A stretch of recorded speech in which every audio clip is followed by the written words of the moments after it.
3000 বছর পর যখন আমেরিকান সৈন্যরা বাগদাদে নমরুদের লাশ খুঁজে পেল এবং তার কফিন খুলল, তখন তারা কি এমন বিস্ময়কর দৃশ্য দেখল যা আজও কেউ ব্যাখ্যা করতে পারে না। কিন্তু তারা কেন সঙ্গে সঙ্গে তার দেহ পুরো দুনিয়ার কাছে গোপন করে ফেলল? এটা কোনো সাধারণ লাশ ছিল না, এটি ছিল মানব ইতিহাসের সবচেয়ে উদ্ধত শাসক নমরুদ, যে আল্লাহর সাথে যুদ্ধ করার জন্য পুরো একটি সেনাবাহিনী প্রস্তুত করেছিল। কিন্তু শেষ পর্যন্ত তার পরিণতি হয়েছিল একটি ক্ষুদ্র মশার মাধ্যমে, যা তার নাক দিয়ে মস্তিষ্কে প্রবেশ করে তাকে ধীরে ধীরে ধ্বংস করে দেয়। কিন্তু রহস্য এখানেই শেষ নয়। নমরুদের স্ত্রী কি সত্যিই মানুষ ছিল, নাকি সে নাসনাস নামে অদ্ভুত এক জিন জাতির অন্তর্ভুক্ত ছিল? নমরুদের শক্তির প্রকৃত উৎস কোথায় ছিল? আর কেন ইতিহাসবিদরা দাবি করে তার দেহে এমন কিছু ছিল যা আজকের বিজ্ঞানও ব্যাখ্যা করতে পারে না? আর সবচেয়ে ভয়ানক বিষয় হলো, তার দেহ যেখানেই নেওয়া হয়েছিল সেই স্থানটি পৃথিবীর কোনো মানচিত্রেই কখনো দেখানো হয়নি। রহস্য যত গভীরে যায়, ঘটনা ততই ভয়ঙ্কর হয়ে ওঠে। আসসালামু আলাইকুম প্রিয় বন্ধুরা। হজরত নূহ আলাইহিসসালামের যুগের তুফানের পর ব্যাবিলনের নেনুয়া, সিনার এবং আশেপাশের অঞ্চলে ধীরে ধীরে মানুষের বসতি গড়ে উঠতে শুরু করে।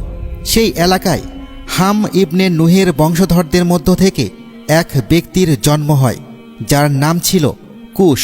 পরবর্তীতে সেই কুশ নমরুদ উপাধিতে পরিচিত হয়। অনেকেই জানেন না, নমরুদ তার প্রকৃত নাম নয়, এটি ছিল একটি উপাধি। তার আসল নাম ছিল কুশ। নমরুদ শব্দের অর্থ হল ষড়যন্ত্রকারী বা চক্রান্তকারী।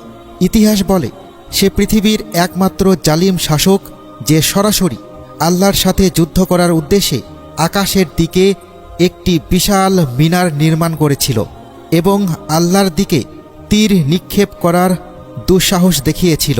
এই জন্যই তাকে এই উপাধিতে ডাকা হতো। ইসলামী রেওয়ায়েত মতে সে ব্যাবিলন নগরীর বাদশাহ ছিল, যার ধ্বংসাবশেষ এখনও ইরাকের বাগদাদে রয়েছে। বলা হয়ে থাকে আমেরিকান মিলিটারি ইরাক দখলের পর 2003 সালে তার লাশটি গোপন করে ফেলে। এই আলোচনায় আমরা পরে ফিরব। তার আগে প্রয়োজন নমরুদের মৃত্যু, তার স্ত্রী এবং তার পুত্র সম্পর্কে জানা। আনুমানিক 400 বছর পর্যন্ত শাসন করেছিল নমরুদ। বিভিন্ন ইতিহাস ঘেঁটে জানা যায়, যখন আল্লাহর নবী হজরত ইব্রাহিম আলাইহিসসালাম নবুয়ত প্রাপ্ত হন, তখন বিশ্বের শক্তিশালী শাসকদের একজন ছিল এই নমরুদ। ইব্রাহিম আলাইহিসসালাম যখন ব্যাবিলনের মানুষের মাঝে এক ও অদ্বিতীয় আল্লাহর ইবাদতের আহ্বান ছড়াতে শুরু করলেন এবং তাদের মূর্তি ভেঙে ফেলেন, তখন তাদের সমাজে প্রচণ্ড আলোড়ন সৃষ্টি হয়। কুরআনের বর্ণনায় পাওয়া যায়, ব্যাবিলনের মূর্তি পূজকরা ইব্রাহিম আলাইহিসসালামকে কঠোর শাস্তি দেওয়ার সিদ্ধান্ত নেয়। তারা এক বিশাল অগ্নিকুণ্ড তৈরি করে তাকে সেখানে নিক্ষেপ করার পরিকল্পনা করে। অগ্নিকুণ্ড এত ভয়ঙ্কর ছিল যে তার 1 কিলোমিটারের উপর দিয়ে কোনো পাখি উড়ে গেলে সে প্রচণ্ড তাপে পুড়ে মারা যেত। চারিদিকে 1 কিলোমিটার এলাকার গাছপালা পর্যন্ত তাপে ঝলসে যেত। মূর্তির প্রতি অন্ধ ভালোবাসা ও আবেগে তারা আগুনটিকে অস্বাভাবিকভাবে বিশাল করে তোলে। কিন্তু আগুন এতটাই ভয়াবহ হয়ে উঠেছিল যে কেউ তার ধারের কাছেও যেতে পারছিল না। ফলে তারা দ্বিধায় পড়ে গেল, হজরত ইব্রাহিম আলাইহিসসালামকে আগুনে পর্যন্ত কিভাবে নিয়ে যাওয়া হবে, কিভাবে তাকে সেখানে নিক্ষেপ করা হবে। তাদের নির্মিত আগুনই শেষ পর্যন্ত তাদের পরিকল্পনাকে কঠিন করে তোলে। এদিকে 4-5 দিন, কারো মতে 1 সপ্তাহ পর্যন্ত অগ্নিকুণ্ড জ্বলতেই থাকল। আগুনের তাপ এতটাই ভয়াবহ ছিল যে হজরত ইব্রাহিম আলাইহিসসালামকে সেখানে পৌঁছানোই অসম্ভব হয়ে পড়েছিল। কয়েকজন মূর্তি পূজক চেষ্টা করেছিল তাকে আগুনের কাছে নিয়ে যেতে, কিন্তু তারা নিজেরাই তাপে ঝলসে গিয়েছিল। শেষ পর্যন্ত তারা এমন এক যন্ত্র তৈরি করল যার সাহায্যে অনেক দূর থেকে ইব্রাহিম আলাইহিসসালামকে অগ্নিকুণ্ডে নিক্ষেপ করা যায়। এরপর নবী ইব্রাহিম আলাইহিসসালামকে চরকার মাধ্যমে দূর থেকে সেই প্রজ্বলিত অগ্নিকুণ্ডে নিক্ষেপ করা হলো। কিন্তু আল্লাহর হুকুমে সেই ভয়াবহ অগ্নিকুণ্ড মুহূর্তেই শান্ত আর শীতল হয়ে ফুলে ভরা বাগিচায় রূপ নিল। সুবহান আল্লাহ। আল্লাহ তার খলিল, তার প্রিয় বন্ধু ইব্রাহিম আলাইহিসসালামকে রক্ষা করলেন। কুরআনের আয়াতে আল্লাহ তাআলা বলেন, হে আগুন, তুমি ইব্রাহিমের জন্য শীতল ও নিরাপদ হয়ে যাও। আগুন এতটা শীতল হয়েছিল যে তিনি কোনো রকম কষ্ট পাননি, আবার এতটা কোমলও ছিল না যে তার শরীরের পশম পর্যন্ত ক্ষতিগ্রস্ত হয়।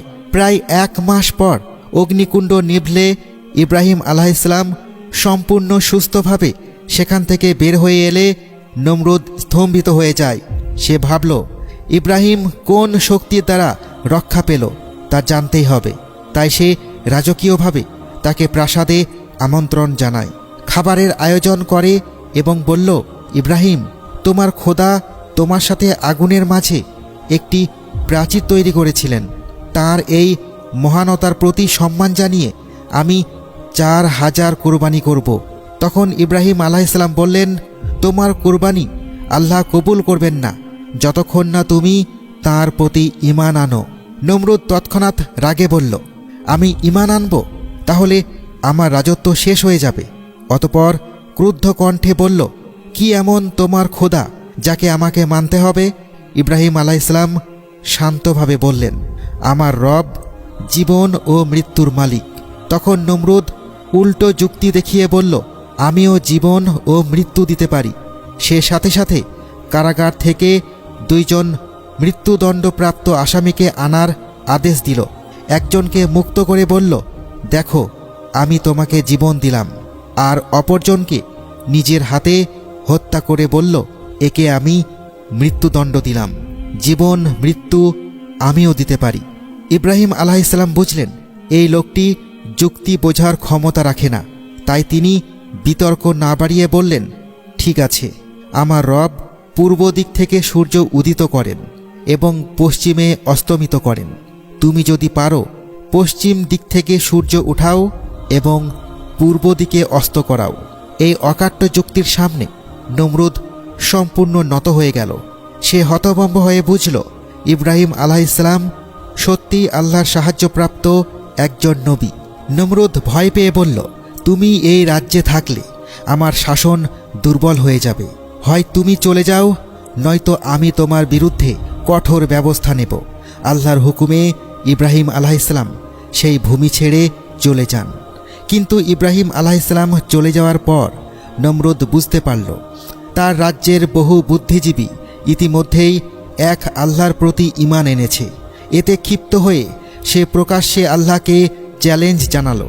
সে একটি বিশাল প্রাচীর নির্মাণ করল, মিনার বা টাওয়ারের মতো উঁচু। প্রতিদিন সেখানে উঠে চিৎকার করে বলতে থাকে, কোথায় আল্লাহ? এসো, আমার সাথে যুদ্ধ করো। 40 বছর ধরে সে সেনাবাহিনী তৈরি করতে থাকে আল্লাহর সাথে যুদ্ধ করার জন্য। প্রতিদিন মিনারের চূড়ায় উঠে চিৎকার করত আর নিচের মানুষদের বলতো, দেখো, কোনো সাড়া নেই। এই দুনিয়ায় আমি ছাড়া আর কোনো খোদা থাকতে পারে না। নাউজুবিল্লাহ। লোকজন ভয়ে তার সামনে সেজদায় পড়ে যেত। এইভাবে 40 বছর কেটে গেল।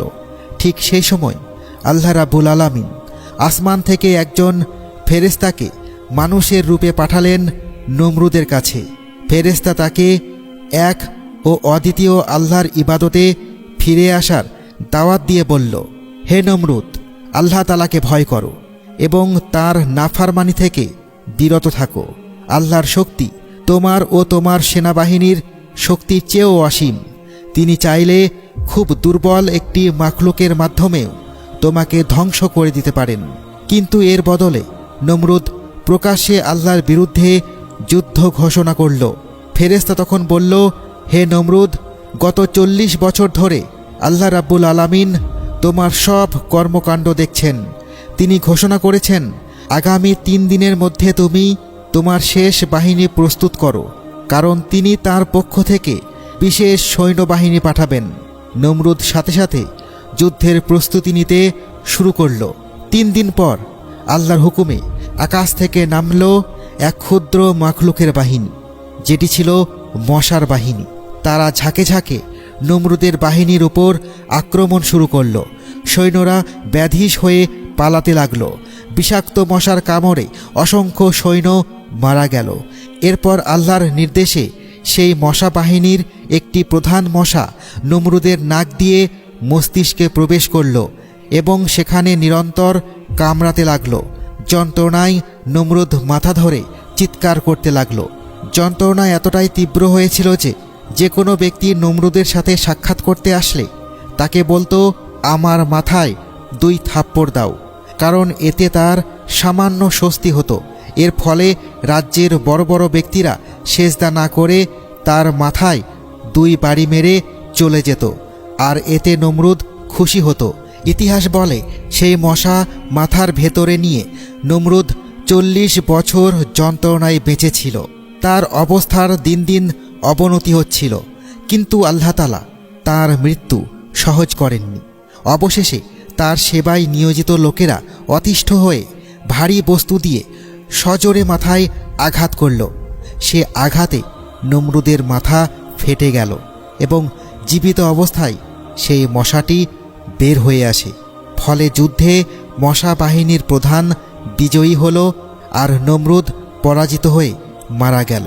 নমরুদের একটি পুত্র ছিল, নাম ছিল তামুস। ধারণা করা হয় নমরুদের স্ত্রী সামিরা ছিল জিন প্রজাতির নাসনাস গোত্রভুক্ত, যারা মানুষের সঙ্গে সম্পর্কে জড়াতে সক্ষম ছিল। রেওয়ায়েত অনুযায়ী তাদেরকে অপবিত্র জিন বলা হয়েছে। নমরুদের মৃত্যুর পর সামিরা ঘোষণা করল, তামুস হল নমরুদের দ্বিতীয় জন্ম এবং সে একদিন তার মতোই শক্তিশালী রাজা হবে। ইতিহাস বলে ব্যাবিলনের যে উঁচু মিনার নমরুদ তৈরি করেছিল তার পেছনে সামিরার বড় ভূমিকা ছিল। নমরুদের সকল দুষ্কর্মে সে তাকে উস্কানি দিত। সেই মিনারের মাধ্যমেই পৃথিবীতে শয়তানের উপাসনার প্রচলন বাড়তে থাকে। মানুষের মাঝে শয়তানের বংশধরদের প্রভাবও ধীরে ধীরে ছড়িয়ে পড়ে। যখন মানুষ ব্যাবিলন ছেড়ে বিভিন্ন অঞ্চলে ছড়িয়ে গেল, তখন ভাষার ভিন্নতার কারণে সামিরা ও তামুসকে তারা বিভিন্ন নামে ডাকতে শুরু করল। ফলে তাদের মূর্তি নির্মাণ করে উপাসনা করতে লাগল। প্রাচীন ইরাক ও গ্রিক কিতাবে সামিরাকে দেবীর রূপে দেখা হতো। ইসলাম আগমনের আগেই মক্কার মুশরিকরা হুবল নামে একটি মূর্তি পূজা করত, যা আসলে সামিরার অবয়ব ছিল। নমরুদ পৃথিবীর প্রথম সংরক্ষিত মৃতদেহ ছিল, যাকে মমি বানানো হয়েছিল। সামিরা মানুষদের মাঝে ছড়িয়ে দিয়েছিল যে নমরুদ আবার দ্বিতীয়বার জীবিত হবে। 1000 বছরেরও বেশি সময় ধরে সেই মমি পৃথিবী থেকে হারিয়ে গিয়েছিল। 2003 সালে আমেরিকা ইরাক অভিযান চলাকালে তারা বাগদাদের একটি বিশেষ স্থাপনা নিয়ন্ত্রণে নেয়, যা অনেকের মতে প্রাচীন ব্যাবিলনের একটি গুরুত্বপূর্ণ সমাধিস্থল ছিল। খ্রিস্টান মিশনারি গোষ্ঠীর একটি অংশ সেই স্থাপনাটিকে বিশেষ গুরুত্ব দিত, কারণ তাদের ধারণা ছিল প্রাচীন ব্যাবিলনের শাসকের সংরক্ষিত দেহটি সেখানেই রাখা আছে। ব্যাবিলন যে বর্তমান বাগদাদ অঞ্চলে অবস্থিত ছিল, ইতিহাস থেকেও জানা যায় সেই সময় আমেরিকান বাহিনীর সহায়তায় একটি বিশেষ টিম সেখানে পাওয়া দেহটি নিজেদের নিয়ন্ত্রণে নেয়। সেই সময় জনপ্রিয় সোশ্যাল মিডিয়া ছিল না, কিন্তু ইন্টারনেট ছিল। সেই ভিডিওটি একটি ওয়েবসাইটে দ্রুত ছড়িয়ে পড়ে। সেখানে দেখা যায় একটি সংরক্ষিত দেহ জব্দ করা হয়েছে। ভিডিওটি অল্প সময়ের মধ্যে দ্রুত ছড়িয়ে পড়ে। পরে তা বিভিন্ন অনলাইন প্ল্যাটফর্ম থেকে সরিয়ে ফেলা হয়। কয়েক সপ্তাহের মধ্যেই ভিডিওটির সবকটি কপি মুছে যায়। ফলে বর্তমানে এই সংক্রান্ত কোনো ভিডিও খুঁজে পাওয়া যায় না। খ্রিস্টান মিশনারি গোষ্ঠীর একটি অংশ বিশ্বাস করে যে সেই ব্যক্তিটি ভবিষ্যতে আবার ফিরে আসবে এবং তাকে এক বিশেষ ব্যক্তিত্ব হিসেবে বিবেচনা করা হবে। পৃথিবীর একটি অংশ এখনও এই ধারণায় বিশ্বাসী যে সংরক্ষিত দেহটির সাথে ভবিষ্যৎ কোনো ঘটনার সম্পর্ক আছে। একটি থিওরি অনুযায়ী দেহটি যেখানে পাওয়া গিয়েছিল সেখানে সুমেরীয় যুগের আরেকটি সম্রাটের দেহ সংরক্ষিত অবস্থায় ছিল। সে সময় ঘটনাস্থল থেকে ভিডিওটি ধারণ করেছিল তা দ্রুতই সরিয়ে নেওয়া হয়। দেহটি পরে গবেষণার উদ্দেশ্যে বিশেষ ব্যবস্থায় সরিয়ে নেওয়া হয়, কেউ কেউ দাবি করেন এটি বাইরের একটি দেশে উচ্চ নিরাপত্তার সাথে সংরক্ষণ করা হয়েছে। এই বিষয়ে সাধারণ মানুষের কাছে কোনো আনুষ্ঠানিক তথ্য প্রকাশ করা হয়নি। সরকার বা সংশ্লিষ্ট কর্তৃপক্ষের খুব সীমিত সংখ্যক ব্যক্তিই নাকি এর সঠিক অবস্থান জানেন। তাই নিশ্চিতভাবে বলা কঠিন সংরক্ষিত দেহটি ঠিক কোথায় আছে। কিছু গবেষক ধারণা করেন এটি বর্তমানে একটি বিদেশি গবেষণা কেন্দ্রে আছে। আবার অন্যরা মনে করেন দেহটি এখনও বাগদাদেই থাকতে পারে, যেখানে বিশেষ নিরাপত্তার মাধ্যমে তা সংরক্ষিত করা হয়েছে।